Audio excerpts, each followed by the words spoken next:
So I love Canadian politics. I think it's obvious. I mean, I got a master's degree from McGill University in political science, focusing on Canadian politics and voting behavior as well. So whenever a Canadian election comes along, whether it be a federal or a provincial or even local elections, I really get into it, watch it, and am just like immersed into it. Now, a lot of my Canadian friends that I had go, Dave, we like American, elections better because they're more active, they're more lively, whereas Canadian elections are boring. For good democracy, boring, stable is good, but I still love Canadian elections. But every now and then, your friends are right. And when it comes to this Ontario election that we're about to have in 5 days from now, it's been a really, really, really boring election, okay? It has not been fun at all. It's been extremely boring. The polls have hardly moved, and we're going to look at the polls in a second. Nothing has really changed. The only thing that's changed is now it seems like instead of the NDP and the Liberals fighting to be the official opposition, seems like the Liberals have established that they're going to be the official opposition. The debates that we had were boring, didn't move the needle, nothing. It's been a really, really boring election. But in this video, I want to go and look over the seats that could swing in the election, see what likely outcomes could be. Okay, if we look at the first one here, which is the Main Street Research poll, they are showing the Conservatives down a little bit more than what we see other parties. But you can see right here, of all voters, including 13% undecided. It's important to remember that we have 13% undecided. It does show, obviously, the Conservatives in a strong first place. And I guess I should say, since we're talking about provincial politics, progressive Conservatives, showing them in a strong first place, and it's showing the Liberals in a strong second place. The NDP just seems to be collapsing federally, provincially, almost everywhere. Again, there are exceptions like Manitoba, but it does look like that's happening. And we don't get any crosstabs with the Main Street Research poll, but you can see once they start taking out some of the undecideds and whatnot, you can see a clear choice. So this is when we include the leaning voters. We can see that the progressive Conservatives in this Main Street poll are at 42%, with the Liberals at 31%, and the NDP quite a bit down in 17%. And this is going to be a problem when we start looking at the ridings. Now, if we go over to the Nanos Research poll, we can see that the progressive Conservatives are at 42.6 with the Liberals at 30.5. So we're starting to see this in some of the polls. Some of the polls seem to be agreeing with the Liberals being right at this 30% mark, which is really good for them. They're in the 23% range in the last election. I believe the NDP were as well. But in this poll, as far as the progressive Conservatives, we see 42.6%. So we see some where they're in the low 40s, we see some where they're in the high 40s. So the Nanos poll, and all these were polls that were in the field yesterday, the 21st of February, shows the progressive Conservatives at 42.6, and then shows the NDP down at 18.6%. And they seem to be in the high teen area. So that's about what we should expect. And Ipsos had a poll that came out, and we can see that 46% as the progressive Conservative number, whereas we have 25 or 21%? Okay, so this one has a little bit closer. So it has the Liberals down to 25 and the NDP up at 21. So these are some closer polls that we have. And if we just go ahead and look at what we have here on Wikipedia, we can see that this Ipsos poll at 21% for the NDP is the highest number that we see for the NDP. And when we look at 25%, that's essentially the lowest number that we see totally, as far as the Liberals are concerned. So I'm expecting the Liberals to be around that 30%, maybe 29, 28 at the worst as of right now. Doesn't seem like the NDP are going to be cracking 20% at all. And if a lot of undecideds break toward the progressive Conservatives, could they break 50%? I don't think so, but it's not entirely impossible. But with that being the case, let's go ahead and look at the ridings that are in play here. So, all right, so let's go ahead and just start with the independents. There's only one independent seat held by somebody who used to be a progressive Conservative, became an independent, and they won the last district. As we can see here, these are the margins from the last election, the closest margin, at 4.8%, where we see the progressive Conservatives were the second largest party. So the PCs could pick this up. Otherwise, it's still kind of a little bit beneficial for them as long as it's not going to anyone else. And it wouldn't, honestly, if this doesn't go independent, it's just going to go to the progressive conservatives anyway. The NDP and the liberals are not battling. Now, when it comes to the Liberal Party, and these are the margins in these ridings from the last election, we can see that the Liberal Party is actually in good shape. They only have 5 seats that we can even really consider somewhat vulnerable, and I would even be going out on a limb to say that they are.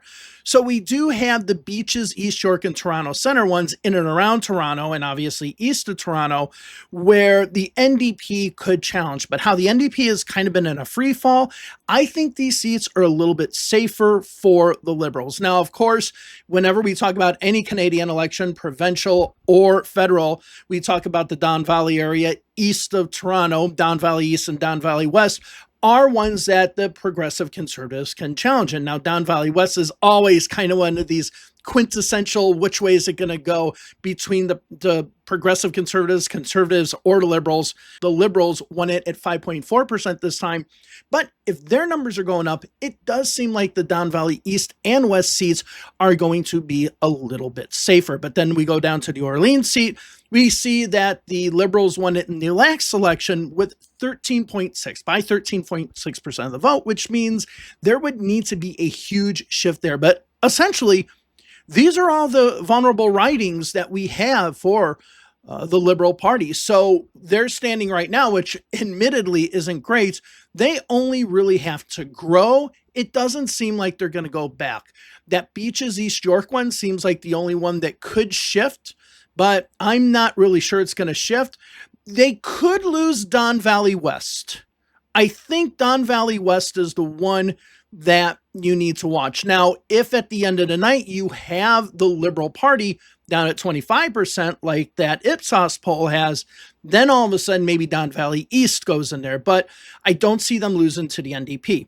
All right, so now we have the NDP here, and we have a lot of ridings that are vulnerable for the NDP. Now, if the NDP loses all of these ridings on the list that I have, which I don't think they will, but if they do, they will lose official party status. So that's what kind of dire straits they are in right now. So as we can see, Oshawa, just east of Toronto, is the closest riding that the NDP won last time by 1.8% of the vote, with the progressive conservatives being the closest challenger there.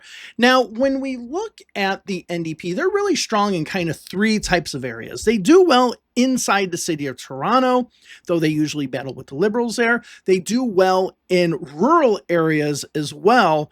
So James Bay, around Lake Superior, stuff like that, especially up in that northwest part of the province. They do well there. And then they also do well in smaller cities. So Windsor, London, Hamilton, places like this. This is where the NDP really do well as well. So we see Niagara Centre. We can see that they could lose to the Conservatives there. Ottawa and then Toronto St. Paul's, Liberal Party, I think definitely have a strong shot of picking up that riding. Now, if we look at Thunder Bay, Superior North, that's one of those rural ridings I was just talking about in regards to the NDP. They could lose that to either the Progressive Conservatives or the Liberals. They only won it by 3.2% over the Progressive Conservatives last time. Same thing with Humber River, Black Creek. Another riding where they only won it by 4.7 over the Liberals, but the Progressive Conservatives were close. They were third place. They could leapfrog the 2 parties in order to win. St. Catharines out there by Niagara, again, a possible pickup for the Progressive Conservatives. And now we're looking at Windsor West. So this is one of those seats that we have in one of those smaller cities.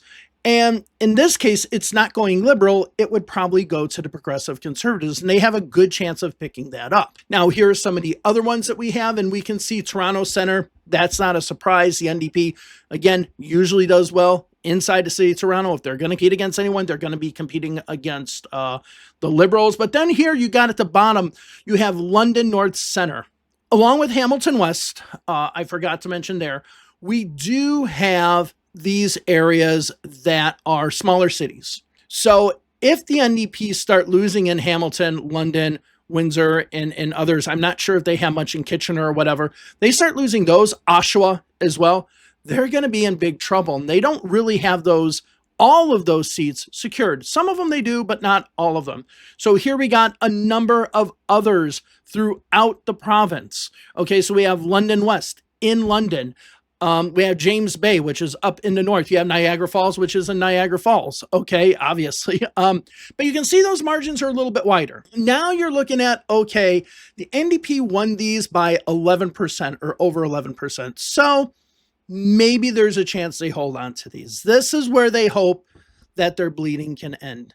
And then finally, we got this last list, which again, those small cities. We have Sudbury here, which would be 11.9%. Kitchener, London, Hamilton, and Waterloo, all kind of smaller cities. But you can see those percentages are a little higher. So if they lose all of these seats, including Waterloo, they're not going to have official party status. Now, watch Waterloo. That's going to be the one to watch on election night. If Waterloo comes in and you start seeing that one very, very close, it will be a bad night for the NDP, because that is basically, Waterloo is basically the party has totally collapsed.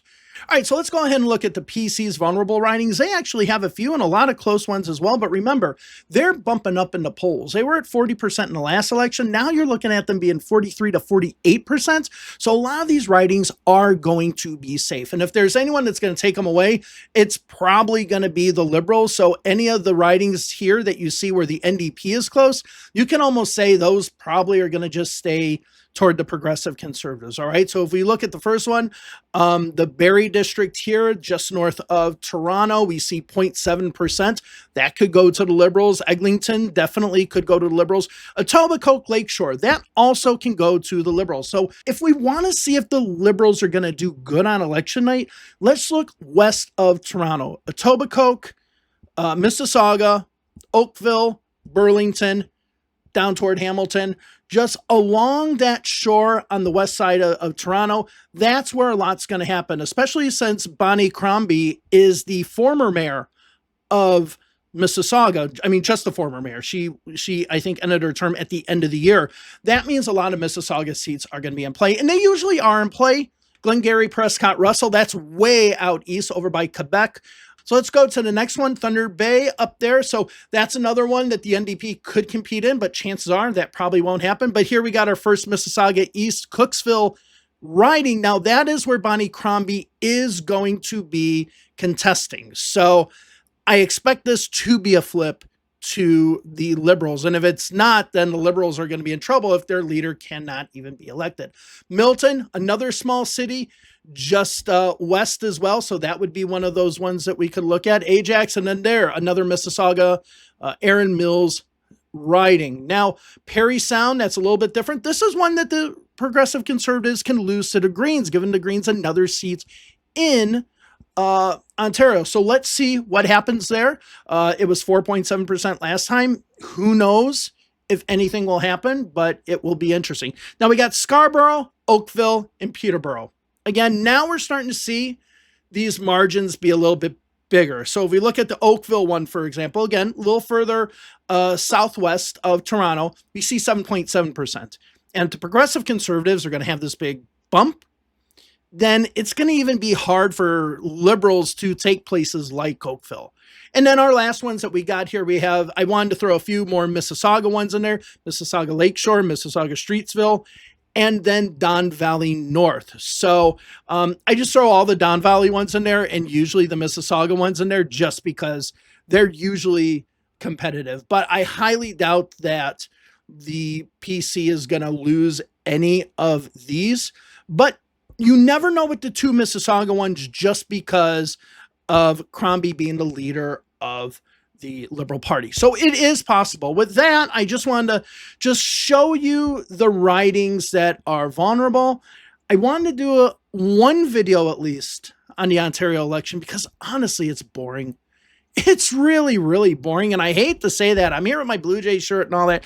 I hate to say that, but it is just boring. It's more interesting watching the federal election, which could happen in May, could happen in October. We don't know. We don't know when that election is going to be, but it's more interesting to talk about a hypothetical election. And well, it's not hypothetical. It will happen, but a hypothetical date election in the future compared to a set election that's going to happen in 5 days. Doug Ford's going to win. He's going to have a majority. The question is he going to pick up seats? his party has a lot of seats that could lose to a rising Liberal Party, but then the progressive conservatives can also pick up a lot of those rural seats from the NDP. The NDP, will they collapse? Will they lose official party status? Possibly. It's absolutely possible. I don't think they will, but they could. All right, well, that was it. Thank you all very much for joining me. I'll see you in the next video. Bye.